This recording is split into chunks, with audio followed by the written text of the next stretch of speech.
Assalamualaikum warahmatullahi wabarakatuh. Saya Navalda Tanasya di 40419022.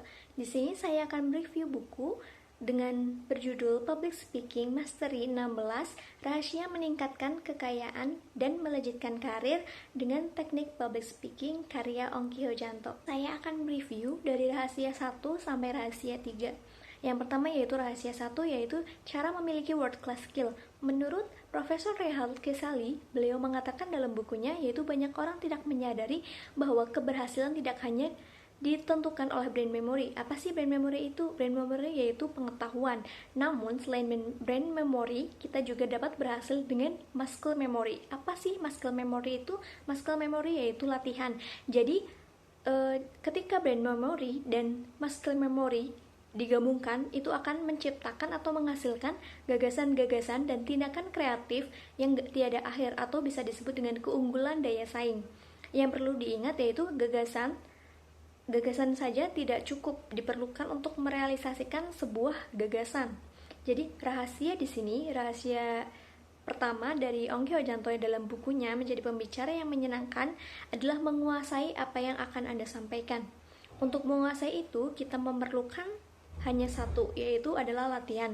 Selain itu, kita juga harus mengingat bahwa antusiasme kepercayaan diri kita itu tercipta dan bisa menghasilkan keberhasilan untuk menciptakan brain memory dan gabungan brain memory dan muscle memory tersebut.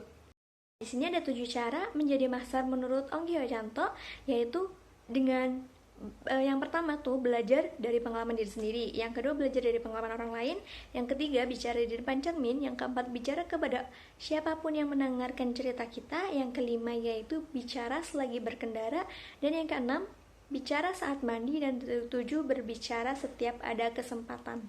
Yang kedua yaitu rahasia cara mengatasi rasa takut ketika tampil di depan. Ongki Hojanto merumuskan menjadi 5 cara ampuh untuk mengatasi ketakutan ketika tampil di depan. Yang pertama yaitu penyesuaian diri. Penyesuaian ini bisa dilakukan dengan 2 cara, yaitu secara fisik dan secara mental dan pikiran. Nah, yang kedua ada pernapasan, yaitu saat kita gugup, kita bisa menarik nafas dalam-dalam menggunakan hidung dan menggunakan pernafasan perut. Setelah itu kita menghembuskannya melalui mulut. Yang ketiga yaitu perubahan bahasa tubuh. Ketika kita takut, kita akan menunjukkan ketakutan itu. Lalu bagaimana caranya? Nah, kita memikirkan hal-hal yang positif ya. Kita bisa mengubah emosi negatif itu dan pikiran negatif itu menjadi pikiran dan emosi yang positif. Nah, bagaimana sih cara mengubahnya? Yaitu pertama, ubah napas. Kita tarik napas panjang dengan menggunakan pernapasan perut. Yang kedua, ubah arah pandangan mata, lihat ke atas. Yang ketiga, tersenyum walaupun dipaksakan. Yang keempat yaitu gunakan bahasa tubuh. Yang kelima yaitu busungkan dada. Yang keenam berdiri tegak. Yang ketujuh lompat-lompat. Kalian bisa menggunakan cara satu-satu atau menggunakan cara semuanya. Intinya kalian bisa membangkitkan rasa ketidakpercayaan diri atau rasa ketakutan. Nah, selesai itu, yang keempat yaitu ada pemanasan. Bagaimana pemanasannya? Kita bisa berbicara dengan orang yang kita kenal. Itu merupakan salah satu cara untuk mengatasi rasa takut. Atau yang tadi saya singgung yaitu berbicara saat di kendaraan. Saat kita mengendarai motor misalnya, kita bisa berbicara sendirian atau self talk, atau kita bisa dengan membonceng, kita saling berbagi cerita dengan si pengemudi. Yang penting kita tidak membahayakan pengemudi. Nah, yang kelima yaitu panjangkan atau ancor.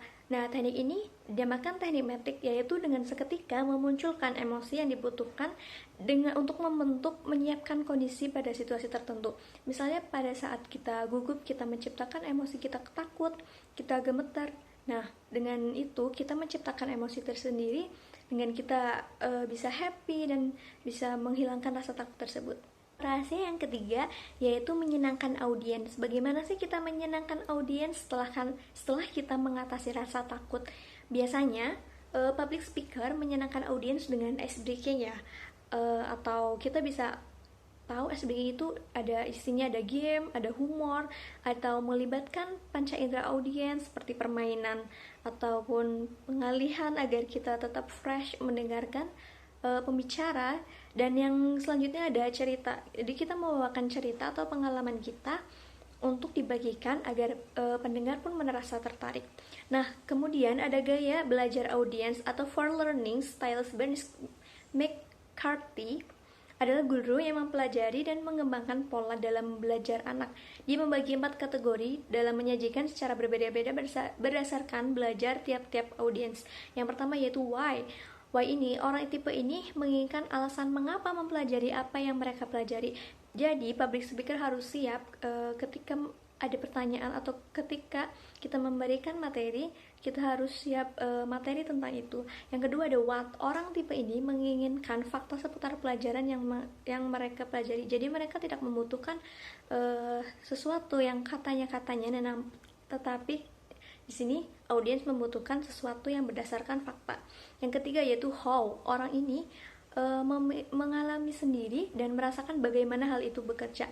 Jadi kita membuat atau public speaker atau pemateri membuat seolah-olah hal ini tuh terjadi kepada audiens dan audiens bisa merasakan oh ini terjadi pada misal terjadi pada saya sendiri begitu. Dan yang terakhir atau yang keempat itu what if, atau orang ini bertanya mengenai konsekuensi dari apa yang mereka pelajari. Mereka selalu bertanya apa sih yang kita dapat pelajari dari ini. Nah, di sini mungkin pemateri bisa memberikan atau mempersiapkan semuanya materinya dengan matang agar 4 ini atau tipe-tipe ini bisa terpenuhi dan audiens merasakan senang. Terima kasih.